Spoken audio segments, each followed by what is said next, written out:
దర్శకుడు రామ్ గోపాల్ వర్మకు ఒంగోలు రూరల్ పోలీసులు మళ్లీ నోటీసులు జారీ చేశారు.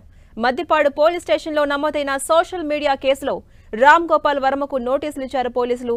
ఈ నెల 25న విచారణకు వ్యక్తిగతంగా హాజరు కావాలని ఆదేశించారు. సెక్షన్ 35 క్లాస్ 3 BNSS చట్టం కింద నోటీసులు జారీ చేశారు పోలీసులు. నిన్ననే విచారణకు హాజరు కావాల్సి ఉన్నప్పటికీ ఆర్జీవీ వెళ్లలేదు.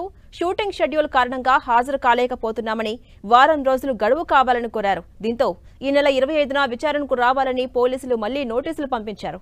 మరోవైపు రామ్ గోపాల్ వర్మకు హైకోర్టులో చుక్కెదురైంది. ప్రకాశం జిల్లా మద్దిపాడు పోలీసులు తనపై నమోదు చేసిన కేసును కొట్టేయాలంటూ వర్మ హైకోర్టులో పిటిషన్ దాఖలు చేశారు. దీనిపై విచారణ జరిపిన హైకోర్టు అభ్యర్థులను తోసిపుచ్చింది. అరెస్టుపై ఆందోళన ఉంటే బెయిల్ పిటిషన్ వేసుకోవాలని స్పష్టం చేసింది హైకోర్టు. దీంతో వర్మ తరపు న్యాయవాదులు ముందస్తు బెయిల్ కోసం పిటిషన్ వేశారు. ఇక ఇదే అంశంపై మరింత సమాచారం మా ప్రతినిధి శంకర్ అందిస్తారు. శంకర్, ఏదైతే ఆర్జీవీ పోలీసులకు రిక్వెస్ట్ చేశారో మొన్న 19వ తారీఖు విచారణకు హాజరు కావాల్సిందిగా గైర్హాజరు కావడం జరిగింది.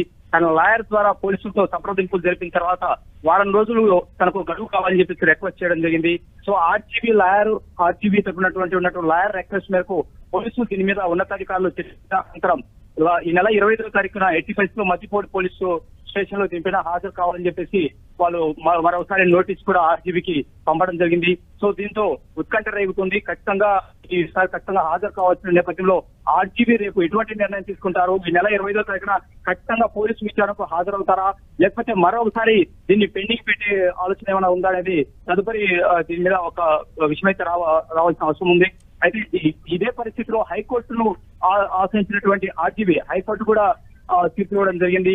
ఖచ్చితంగా దీనికి విచారణకు హాజరు కావాలి. ఎటువంటి అరెస్టుకు సంబంధించిన ఎటువంటి రక్షణ దీంట్లో కల్పించలేము. సోషల్ మీడియాలో అనుచిత తర్వాత దీని మీద ఖచ్చితంగా పోలీసులు విచారణకు హాజరు కావాలి, వివరణ ఇవ్వాలని చెప్పేసి హైకోర్టు కూడా ఒక డైరెక్షన్ ఇచ్చిన నేపథ్యంలో ఇప్పుడు ఆర్జీవీ ఖచ్చితంగా విచారణకు హాజరు కావాల్సిన పరిస్థితి నెలకొంది. సో ఈ పరిస్థితిలో ఆర్జీవీ ఎటువంటి స్టెప్ తీసుకుంటారు, పోలీసులు ఇచ్చినటువంటి ఈ అవకాశం ఉపయోగించుకుంటారు, లేకపోతే ఆయన లాయర్ ద్వారా మరొక నిర్ణయం ఏమైనా ప్రకటించే అవకాశం ఉందా అనేది నిలవలసి ఉంది. ఝాన్సీరావు, అలాగే శంకర్, హైకోర్టులో కూడా ముందస్తు బెయిల్ పిటిషన్ కూడా దాఖలు చేశారు కదా, అది ఎప్పుడు విచారణకు రానుంది? ముందస్తు బెయిల్ అప్లై చేసినప్పటికీ కూడా అయితే బెయిల్ ఇవ్వలేని చెప్పేసి హైకోర్టు ఆల్రెడీ ముందుగా చెప్పింది. దీని మీద రక్షణ కల్పించలేము, ఖచ్చితంగా విచారణకు హాజరు కావాలి, వివరణ ఇచ్చిన తర్వాతే సరిపోయిన హైకోర్టును ఆశ్రయించమని చెప్పేసి కోర్టు చెప్పిన నేపథ్యంలో ఇప్పుడు ఖచ్చితంగా ఆర్జీవీ మద్దిపాడు పోలీస్ స్టేషన్ లో హాజరు కావాల్సిన పరిస్థితి ఖచ్చితంగా ఉంది. Right, thank you Shankar.